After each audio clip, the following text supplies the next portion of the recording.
Pili ng Panginoon, Happy Lord's Day. At patuloy tayo sa ating Bible Confession and we are in Article 25. Bago tayo magsimula, hindi ko na maalala yung title ng, ano ba yung sa Korean series? Yung game na survival game na kung, Skip game. So, ano natin, imagine natin, which is yung life mo ay survival na katulad na kailangan yung rules lang. Kailangan mong sunod yung rules o hindi, mamamatay ka.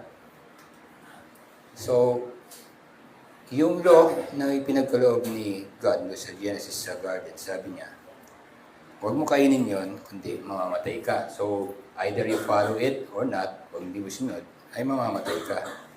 So, hindi naging patient ng Lord, ng God sa panahon na yun. Sigurado wala na agad yun.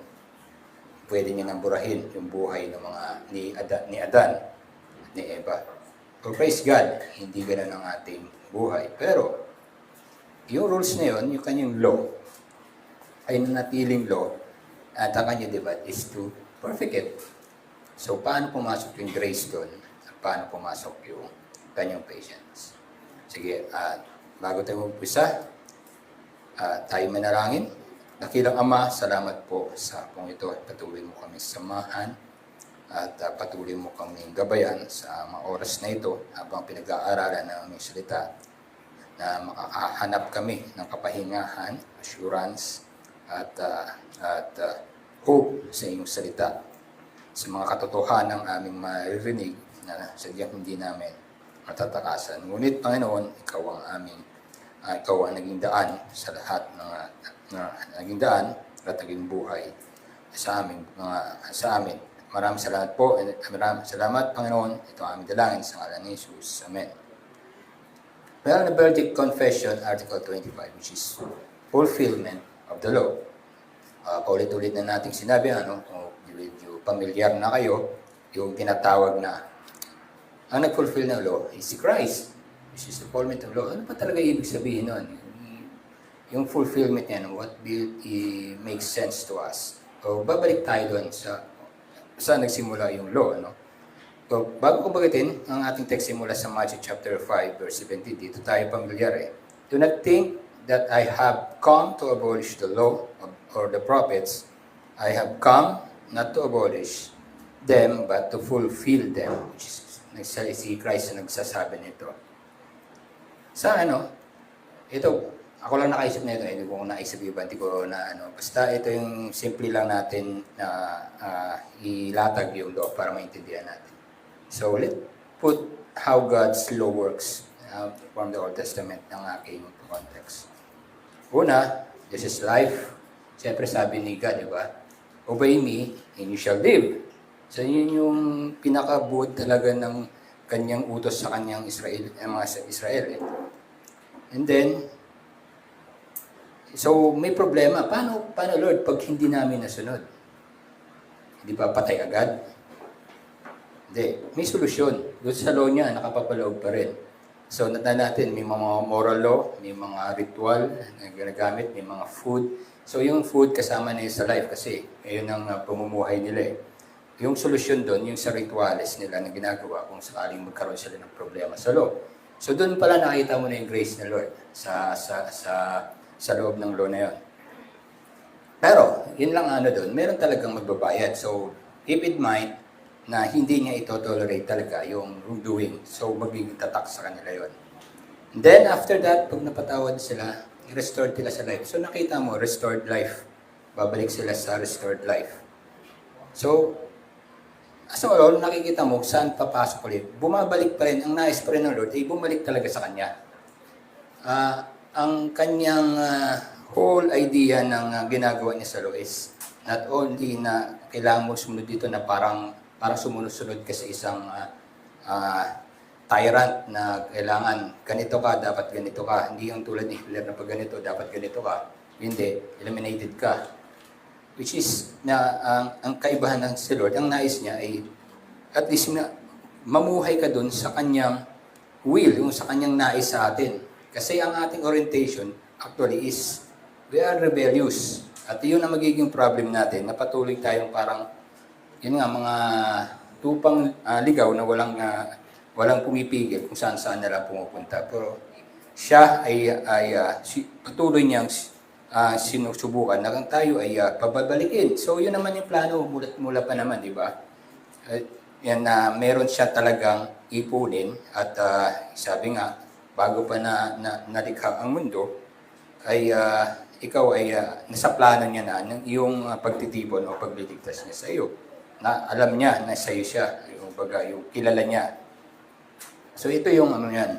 Una, which is life, binanggit na kanina yun sa yung sa Leviticus verse Deuteronomy ko kukunin, sabi dito, chapter 30 verse 16, if you obey the commandments of the Lord your God that I command you today, by loving the Lord your God, by walking in His ways, and by keeping His commandments and His statutes and His rules, then you shall live and multiply.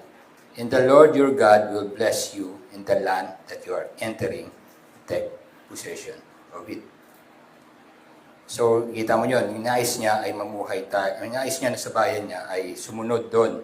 At yung dahilan kaya mabubuhay ka. So, outside of him, outside sa God, walang buhay, which is yung tulad na nangyari nga sa Garden of Eden. Inilabas sila.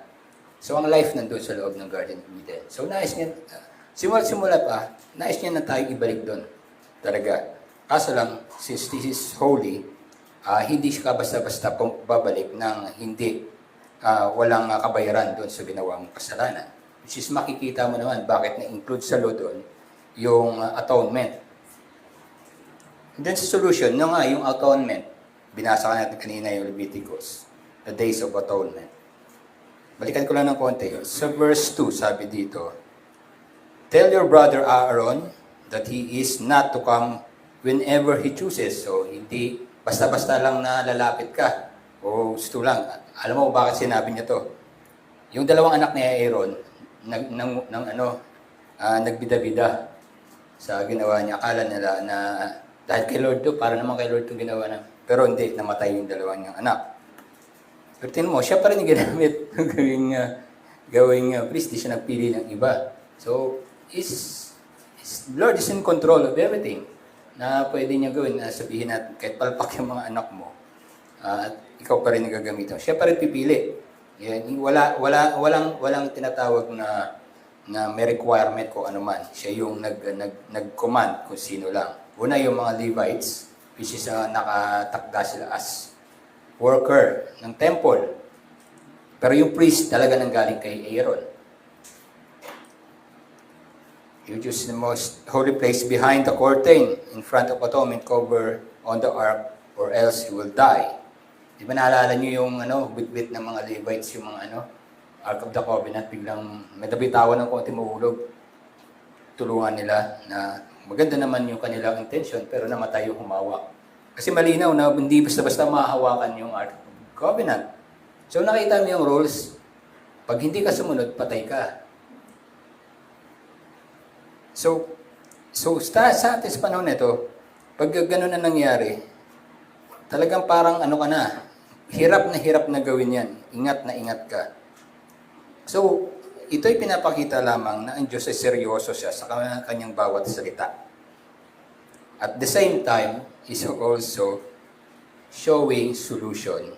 Hindi ba, end up lang, hanggang doon lang, deaths ka na. May solution siya para hindi ka mapahamak. So, those grace ang pinapakita doon. Ang isa pa, sinabi niya sa verse 6, Aaron is to offer the bull for his own sin. So, si Aaron, siya na yung priest na mag-offer ng sin. Pero siya mismo, mag-offer pa rin siya ng sin niya. So, hindi siya perfecto. Di lahat yan. Hindi ka pinili ni Lord, si Aaron, dahil ito, perfect na tao to. Hindi, may kasalanan din siya.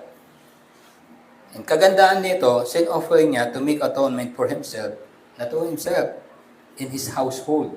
So that's why may aniwala tayo yung pananampalataya, may connection talaga rito sa Old Testament na yung pamilya, lalo yung mga magulang, yung mga bata, kasama yan, lalo yung mga baby, sa buong household. So, isa lang yung nagre-represent sa kanila, si Aaron. Then, sa verse 8, sa verse 10, but the goat has chosen Lot as the scapegoat shall be presented alive before the Lord to be used making atonement by sending it to the wilderness as a scapegoat. So seryoso pa rin ang Panginoon, hindi basta-basta lamang na sige, okay na, patawarin na kita. May makikita talaga na ito ang gagawin mo para mapatawad ka. Para sa buong bayan. So nakita mo yung life, which is, sabi ng Lord, ay gawin mo ito at sundin mo ang aking rules, mabubuhay ka. So, hindi niya na kailangan hintayin pa, paano Lord kung hindi namin masunod? Ayan na, meron na. May solusyon na siyang ginawa. Patuloy pa rin silang mamuhay. At alam ni Lord kasi na, ni God kasi na may magkakaproblema talaga yung kanyang bayan. So, hindi niya instantly binura. Kasi kung talagang strict na ganun lang siya, yung kanyang piniling bayan, kaya niya nang burahin in instant. Pero hindi. He made some solution.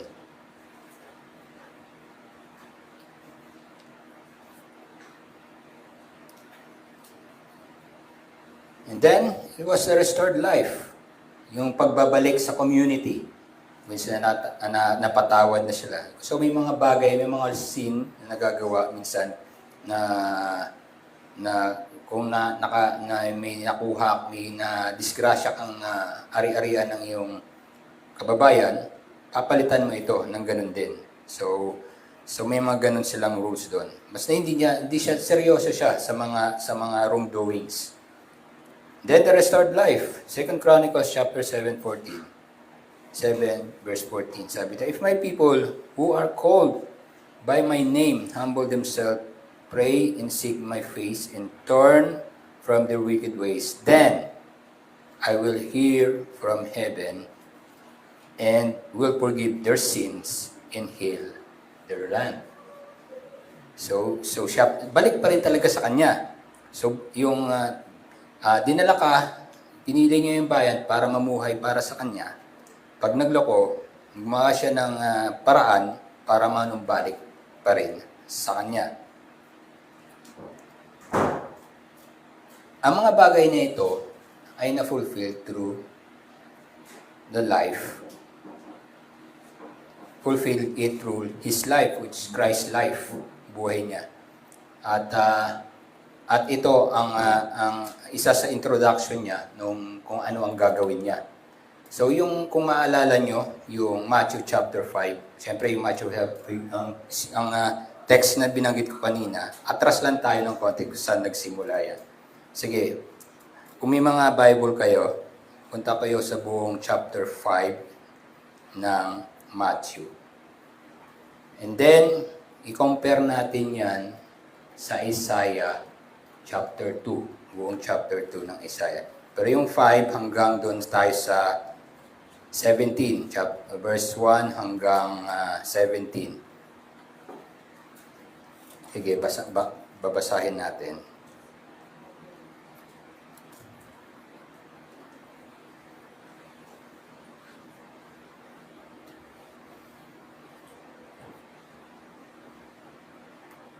Matthew chapter 5. Ito yung Sermon of the Mount.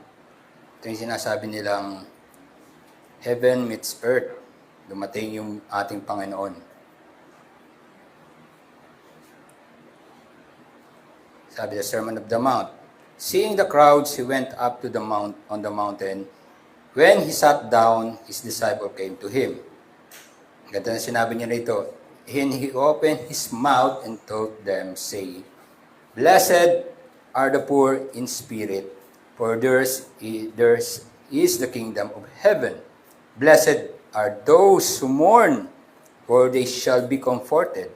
Blessed are the meek, for they shall inherit the earth. Blessed are those who hunger and thirst for righteousness, for they shall be satisfied. Blessed are the merciful, for they shall receive mercy. Blessed are the pure in heart, for they shall see God. Blessed are the peacemaker, for they shall be called sons of God. Blessed are those who are persecuted for the righteousness' sake, for theirs is the kingdom of heaven. Blessed are you when others revile you and persecute you, and utter all kinds of evil against you falsely on my account. Rejoice and be glad, for your reward is great in heaven, for they are persecuted the prophets were who before me. Sumunod yung salt and light. You are the salt of the earth, but if the salt has lost its taste, how shall its saltness be restored? It's no longer good for anything except to be thrown out and trampled people's feet. You are the light of the world. A city set on the hill cannot be hidden, nor do people light a lamp and put it under the basket, but on a stand. It gives light on all the house. In the same way, let your light shine before others, so that they may see your good works and give glory to your Father who is in heaven. Yun na sinabi niya. Come, sa 17, do not think that I have come to abolish the law or the prophets. I have come to abolish but to fulfill them. But sinabi ni Christ,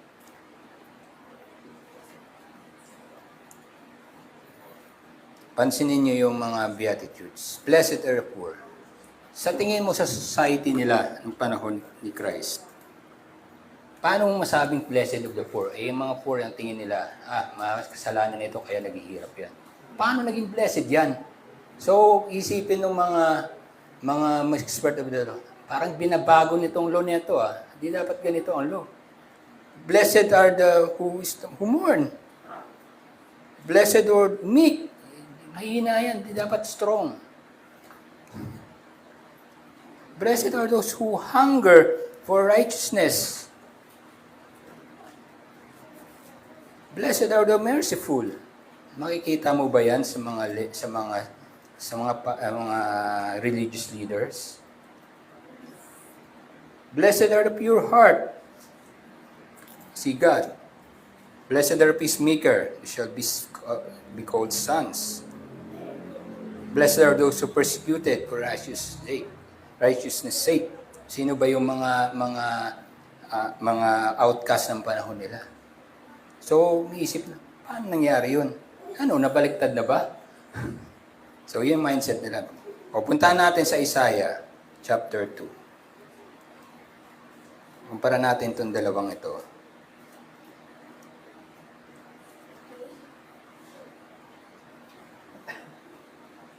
Sabi sa Isaiah chapter 2, this is what Isaiah, son of Amos, saw concerning Judah and Jerusalem in the last days. The mountain of the Lord's temple will be established in the highest of the mountain. It will be exalted above the hills, and all nations will stream to it.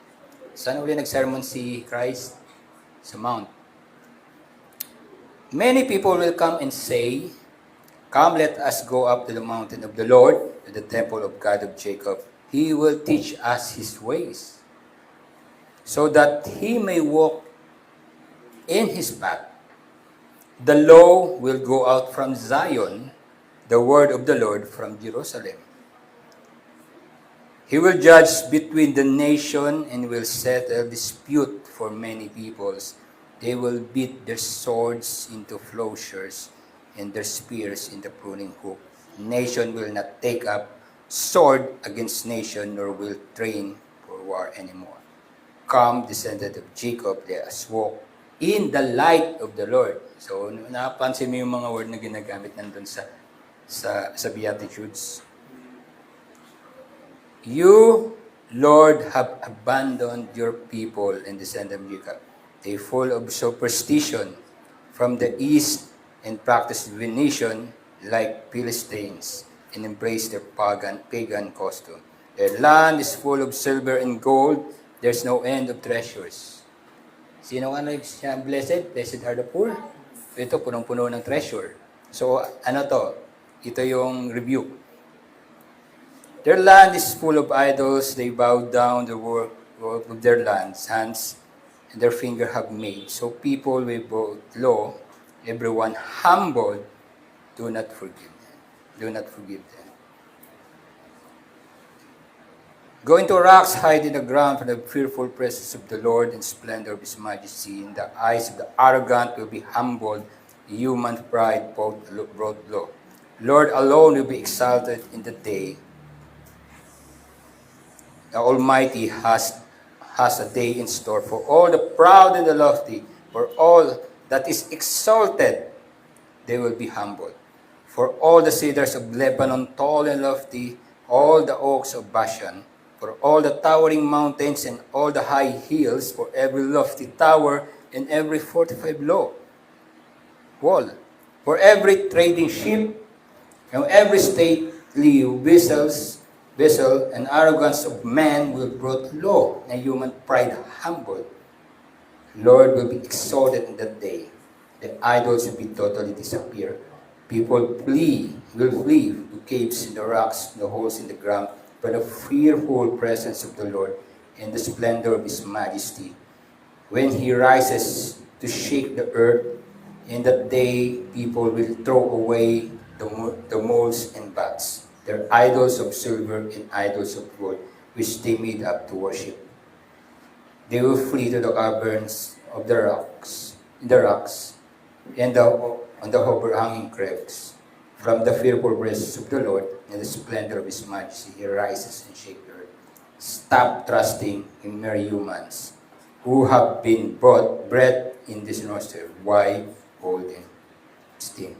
So, sino pinatutungkulan na ito? Si Christ. So, unang bahagi. At dumating yung sa 6, yung review. And then, sa 12, mula sa 10, great reversal, kayong nagmamalaki ibababa. So nakita mo yung sa Matthew 5, na tila ba kung nandun ka sa mindset ng mga self-righteous, parang baliktad yata yung pinagsasabi mo, Jesus Christ. Ito na nga yung nangyari. So, he fulfilled that all. Hindi niya sinabi, yun yung essence ng law, kung bakit niya sinabi yun. Hindi na kayo namumuhay ayon sa aking sinasabi, kundi namumuhay na kayo ayon sa, yung ano lang yun, panlabas lang pinapakita nila. Sinabi niya, sundin niya ito, magiging blessing kayo. Ang tingin kasi nila sa blessing, yung maayos yung buhay nila, andyan sa kanila yung yaman. Pero ang tunay na blessing is, you are living in the Lord. Diba ano bang dahilan ng law nila? Law, sundin mo ito para mabuhay ka.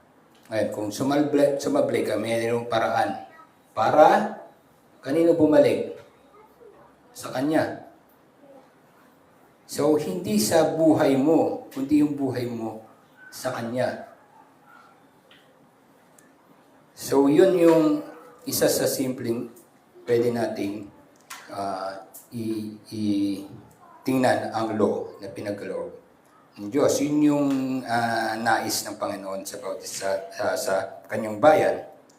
Pero dahil nga ay yung tao ay likas na rebelde, may problema talaga at ang isang pinakamasamang nagawa nila ay yung law, dinagdagan na lang ng dinagdagan just to justify yung patuloy na ginagawa nilang kaligasan ng ulo.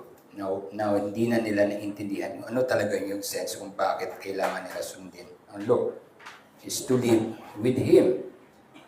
Kaso lang, namuhay sila, ginamit nilang law just to manatiliin na mamuhay sila ayon sa kanilang kagustuhan. Hindi yun ayon sa kagustuhan ng Diyos.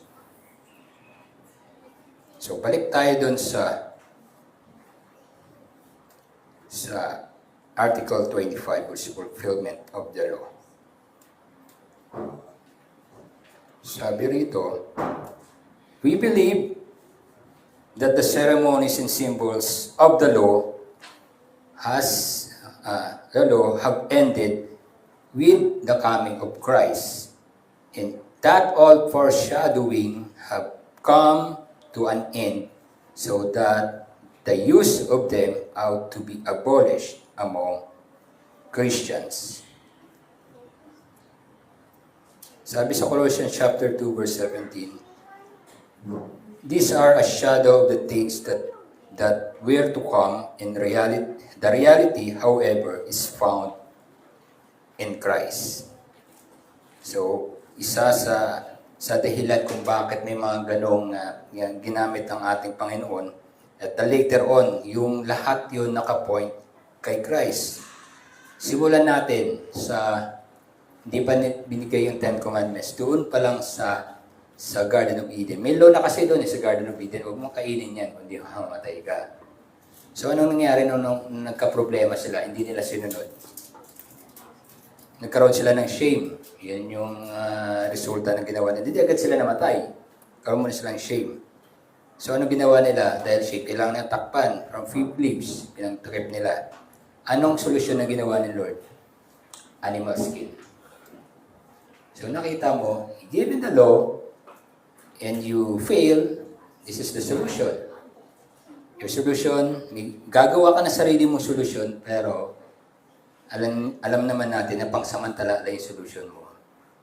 Ang talagang tunay na solusyon, yung sa Panginoon na ginawa niya.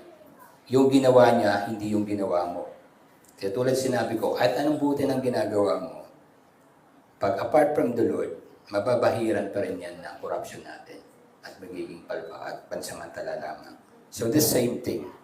Solusyon niya, from fig leaves to animal skin. And hindi lang nag-end dyan. Nag-end siya to Christ on the cross. And the ultimate solution yun. Kasi yung animal skin, sinasabi lang, merong kapalit na buhay yung ginawa mong kasalanan. And praise God, hindi yung buhay nila ang kinuha. Una pa lang pinakita, buhay ng animal para sa kanilang pagtagat ng sin. And ultimately, hindi buhay ang kinuha natin, kundi buhay ng ating Panginoong Kristo. So, look at that, how we can see the law now na ginawa niya. Pero, lahat yun nag-end. Kasi hindi natin kayang i-fulfill yun eh. Hindi natin ma-perfect yun eh. Nagbigay siya ng solusyon, pero kasi nga, ang ating natural na problema is ang ating rebellion. Kahit anong animal skin ang ibabalot yan, kahit anong offering ibibigay, walang nangyari, nagpapatuloy pa rin sila. And the ultimate offering ay na-end yun kay Christ on the cross. So praise God. Isipin mo kung hindi nag-end yun sa cross, tingin mo magagawa pa rin natin yung animal offering sa panahon na ito. Parang ang labo na nun, ha? Di ba? Wala na yung temple. Hindi naman lahat tayo farmers. Mag-aalaga ng hayop. Wala kang bumili. Pero hindi. Napakahirap nun. And praise God, ginawa niya yun. Isa pang example pa ang Old Testament. Yun nga, yung Ark of the Covenant. Diba yung Ark of the Covenant is napaka-holy at di basta hawakan kanin-kanin sino lang. So limitado tayong access, di lahat makaka-access sa Ark of the Covenant. And that Ark of the Covenant, nilagay sa temple, anong ginawa? Nilagyan ng harang. Which is the kortina na sobrang kapal. Ilang inches ng kapal nun? Na sobrang tigas na parang pader na talaga. Hindi ka basta-basta makapasok. Which is our limited. From the Ark of the Covenant to curtain of the Holy of Holies to tearing of the curtain. Sino ang dahilan bakit nahati yung curtain na yun? Yung times Christ ay binanggit niya na ang huli niya, ang paghinga niya. Nagkaroon ng lindol at nabiyak yung curtain, which is open for us, may access na tayo. So praise God. Those na maharang na yon ay naalis, nag-end up ng dahil sa ating Panginoong Kristo. So He is also fulfilled that law.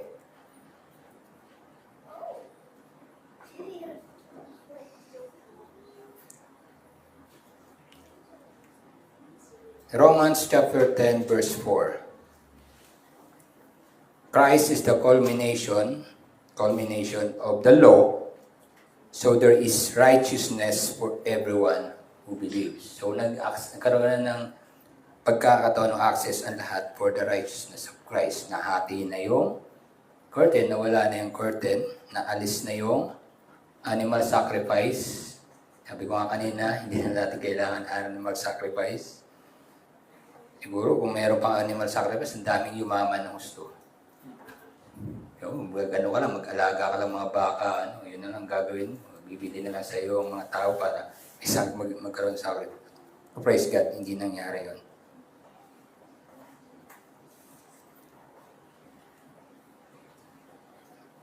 Christ is the culmination of the law, there is righteous for everyone who believes. So from the stiff-necked people, which is Israelite, matitigas ang ulo, na siyang binigyan ng law, kahit anong paulit-ulit na ginagawa sa kanila, pinakamasama ay dinagdagan nila ng dinagdagan for their convenience ng ibang tao, especially yung mga religious leaders. From stiff-necked people to His Son, who He will please. From the failed Israel, ulit ko lang, to a true Israel, which is Christ. Pansin nyo yung ginagawa ng Israel. Ito yung dapat ang picture ng Israel is a Israel na failed. But ang true Israel is si Christ. Kasi palpak yung ang bayan ng Israel. At dahil matitigas ang ulo at hindi nila nasusunod. Sino ang sumunod ng fulfill ng law yun, nag-perfect na? Walang iba si Christ. Kasi nga binigay sa Israel, sa kanyang bayan yung law, just na para sundin nila. Pero hindi nga sila sumunod. Ito dumating si Christ. Pero itong kagandahan niya, kahit sa matitigas ng ulo na yun, doon pa rin ang galing ang ating Panginoong Kristo. So kaya niyang gawin isang masamang nilalang, o sabihin na natin matitigas ng ulo, na pwede nyo gamitin from them yung isang mabuting at isang pwedeng gawin ang maging maganda at mabuti para sa lahat sa atin. So, tandaan natin, ang bayan ng Israel is the failed Israel and the true Israel, which is Christ. And then from first Adam, which is pumalpak yung first Adam natin, and nagkaroon tayo ng second Adam, which is Christ. So lahat nag-end kay Christ. Yung fulfillment of the law, kasama yung moral law, siya ang nagtupad noon, ginawa niya yon sa kanyang buhay. Paano natin nasabi? Balikan natin yung chapter 5, yung Beatitudes. Paano namuhay si Kristo na Beatitudes? Who become poor just for us? Christ. Who mourns for sa ating kalagayan? Christ. Who become meek, just a lamb na dadalhin sa slaughter? Christ. He who hunger and thirst for righteousness, is Christ, nagsatisfy. Who are being merciful. Hindi dahil sa mercy ng God, hindi niya papadala niya kanyang anak. Jesus Christ. Sino lang ang pinaka-pure? Walang pure sa lahat ng tao. Sino naging pure? Si Christ. Sino naging peacemaker? Kaya kasi yung God and His people ay naging magkalaban. Sino naging peacemaker between them? Christ. O sino pinersecute para dahil sa kabutihan na yan? Si Christ. Sino ni-revile? Sino pinersecute? Si Christ. Diba? For all they persecuted the prophets who were before you. So sabi niya, this is a light. So yung lahat ng ito, nakapunto kay Christ. So bakit tayo ginawang blessed yan? So paano ma-apply sa atin yan? If we live in the life of Christ. Now we can call us a blessed. So hindi lang si Mary yung blessed. Tayo rin. So actually, yung mga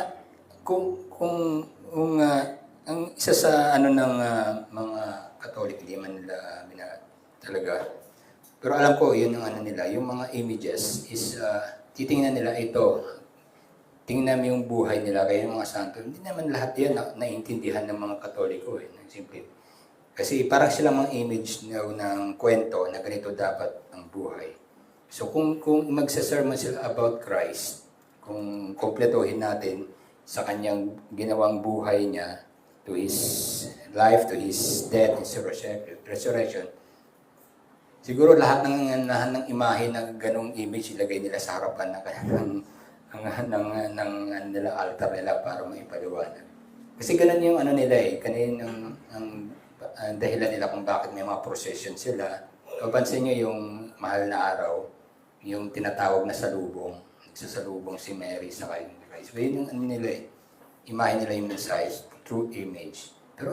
Pero ang problema, hindi maiintindihan ng tao yun Nakatingin sila doon sa image. Pero sigurado ka ba, yan ka talaga yung image nila? So may problema talaga. Well, ito ang kagandahan. Every time nakikinig ka sa salita ng Diyos, kami mga pastors, we saw to it na ang aming represent Christ, not only kung ano itsura niya, but most importantly, kung ano yung ginawa niya. So doon mo siya titingnan Doon mo siya makikita. So yung imagery,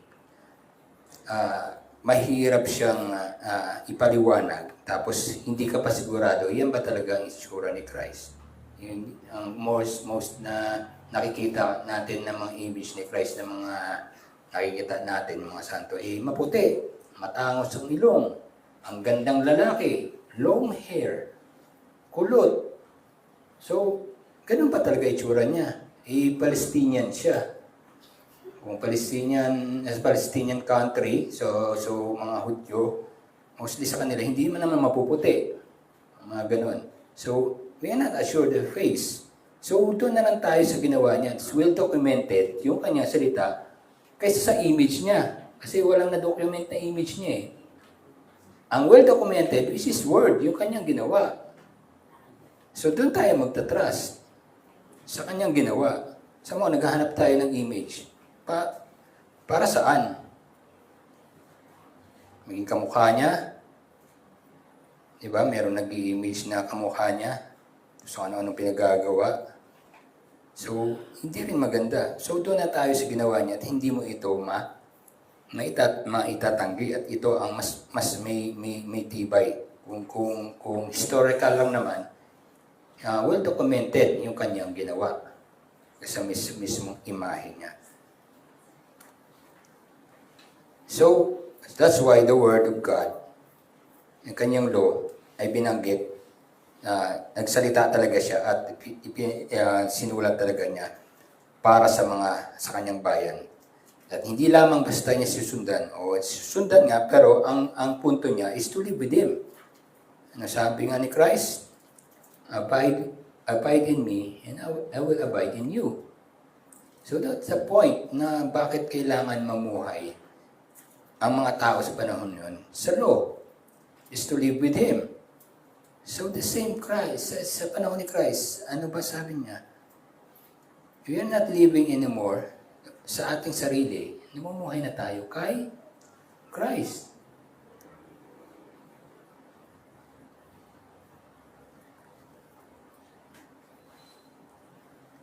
balik tayo sa Article 25, nandun na tayo. Yet, the truth and the substance of these things remain for us in Jesus Christ, in whom they have been fulfilled.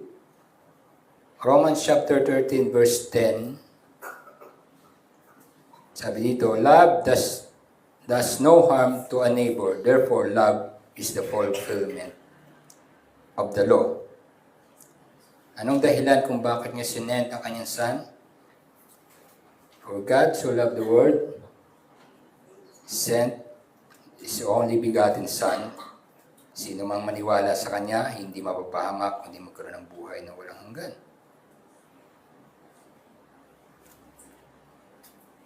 So, God's Father sent His Son. Yung dahilan kung bakit therefore love is the fulfillment of the law.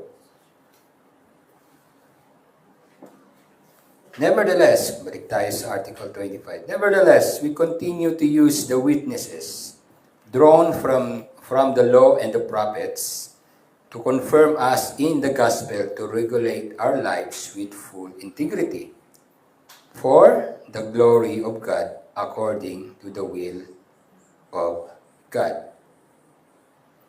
Galatians chapter 3 verse 24.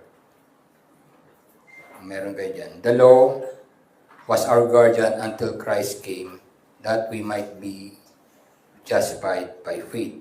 O, teka lang muna, baka misinterpret niya ito. Ay, faith lang pala eh. Justified tayo. Balikan natin, sige. Punta tayo sa Galatians chapter 3:24. At so buong text na yon para makita natin. Kasi minsan pag kinat na gano'n, faith lang pala. O, Galatians 3, buong chapter. Atras lang tayo ng kante. Mula sa ano yun? So 24, di ba? So then the law was our guardian until Christ came in order that we might be justified by faith. Ano ba tong faith na ito? Verse 23. Now before faith came, we were captive under the law, imprisoned until the coming faith would be revealed. Coming faith. Sa iyo ba galing? May manggagaling faith. So sino to? Saan itong faith na ito? Atras ulit tayo, 22. But scriptures imprisoned everything under sin, so that the promise by the faith in Christ Jesus might be given to those who believe. O, atras ulit tayo konti. Is the law that contrary to the promise of God? Certainly not. But for if the law has given that could give life, then righteousness will be indeed by the law. But Scripture imprisoned everything under sin, so that the promise by faith in Christ might be given to those who believe. So galing pa rin sa ating Panginoon. So even the faith ended it in Christ. Nandun pa rin, nakapunta pa rin kay Christ. So praise God. So this was the law na alam natin hindi natin kayang fulfill. Finulfill ng ating Panginoon.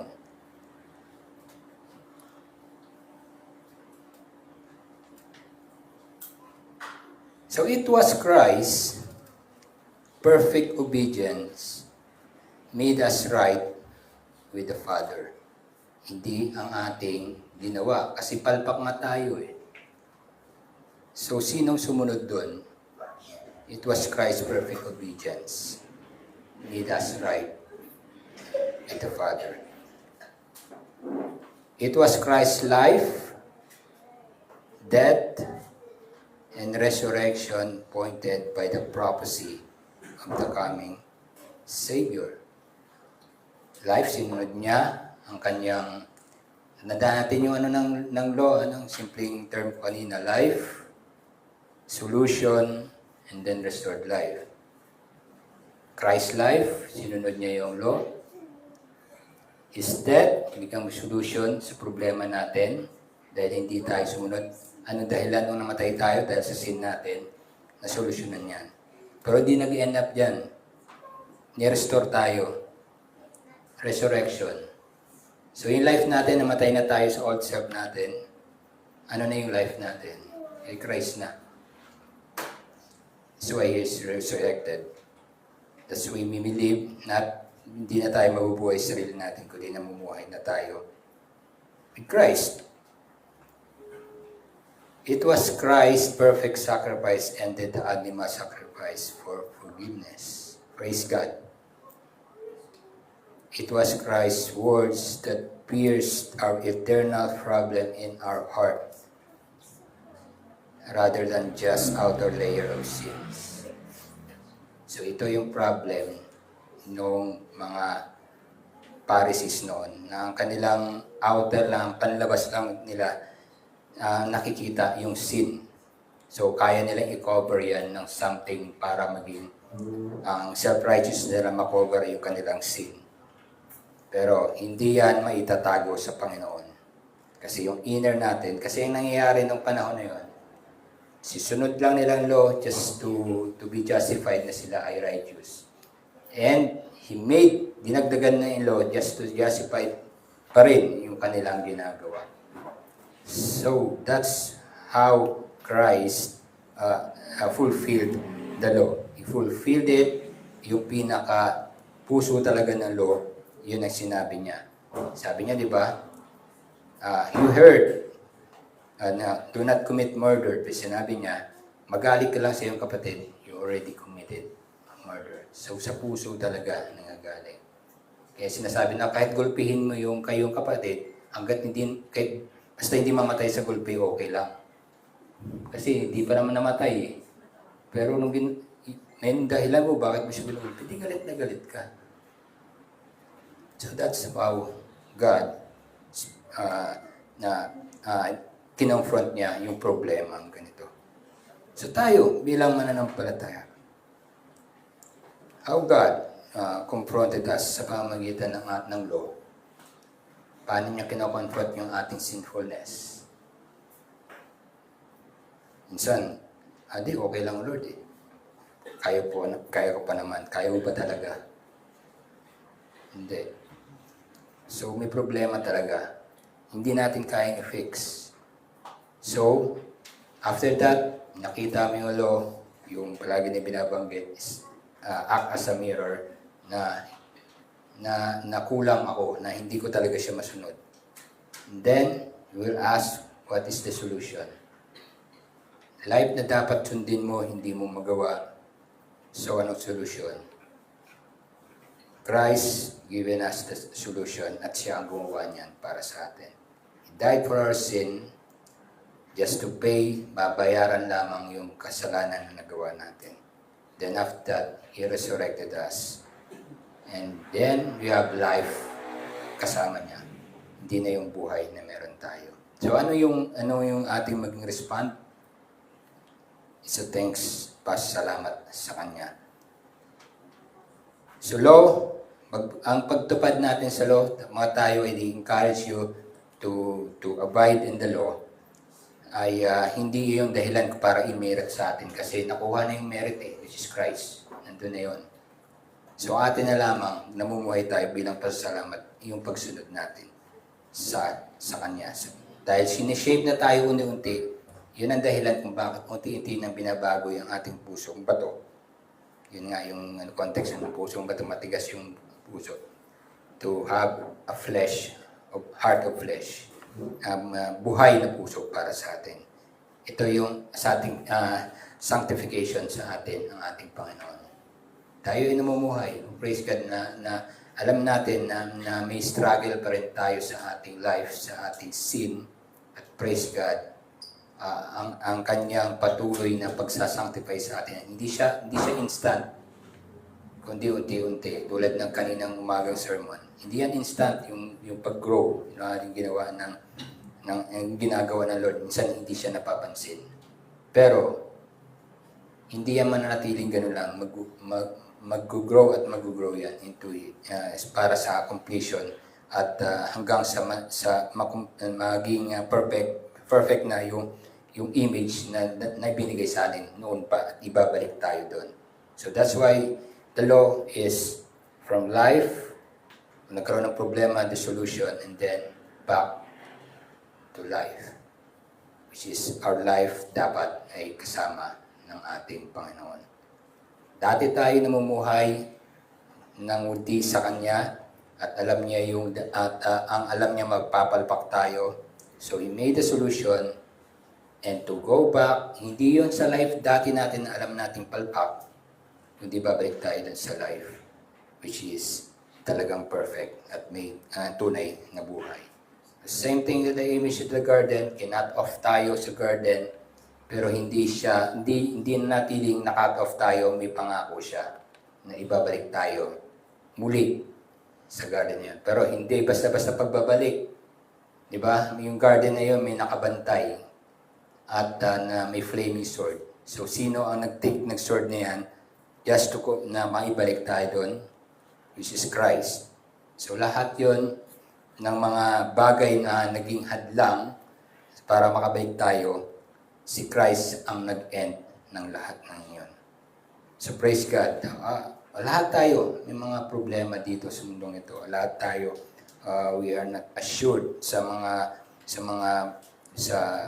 mga bagay na nais natin. But ang pinaka-sure natin na solusyon, ang pinakamalaking problema ay nasolusyonan na, which is our problem and our sin.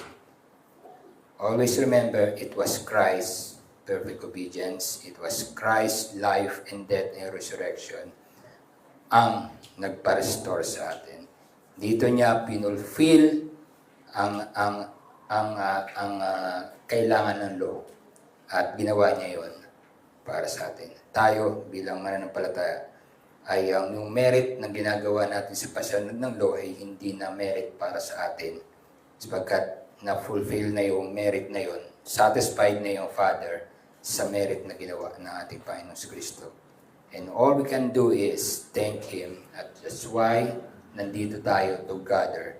And that's why we are here to celebrate ng Kanyang kabutihan na ginawa niya para sa atin. Tayo po'y manalangin. Nakilang Ama, salamat po muli sa iyong patuloy na papaalala sa amin na ang law na iyong binigay sa bayan ng Israel ay ang nais mo lamang ay mamuhay sila ayon sa iyong kalooban. Ngunit dahil kami ang tao ay likas na rebelde, ay lumalayo. Pero Panginoon, hindi ka nanatiling nagalit o naging hindi mo hinayaan na manatili sila sa ganyang kalagayan. Nagbigay ka ng solusyon sa pamamagitan ng law, ngunit hindi pa rin nila talaga ma-fulfill ang kabuuan ng law. Praise God. Ikaw pa rin ang gumawa. Ikaw ang nagbigay ng law at ikaw rin ang nagbigay ng solusyon. Ikaw ang nagbigay ng paraan para mamuhay, pero na kami sumablay, ikaw pa rin gumawa ng paraan upang masolusyonan ito ng mga sablay na aming ginagawa. At pinakita mo sa amin na ang buhay namin, kung kami mananatili lamang sa aming evil nature, ang patutuhungan lang namin ay kapahamakan.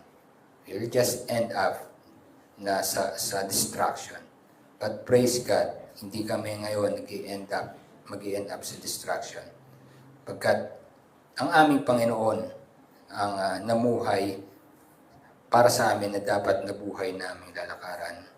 Ang aming Panginoon si Kristo ang namatay na nararapat na kami ang masisingil dahil sa aming kasalanan. Ngunit ikaw pa rin ang nagbigay solusyon, which is your Son, siya yung nagbayad ng aming mga utang, at siya rin ang muling nabuhay para manumbalik kami sa inyo.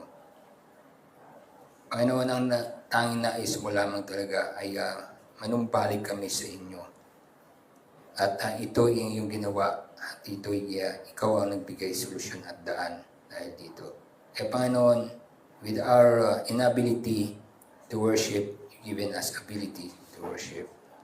And inability sa wala namin nakakayahan iligtas ang aming sarili, kayo po ang nagligtas sa amin. Ang kawalan namin ng kakayahan na tumingin sa iyo dahil sa aming karumihan, kayo po ang naglinis sa amin, kaya nakarapat dapat na kaming humarap sa inyo.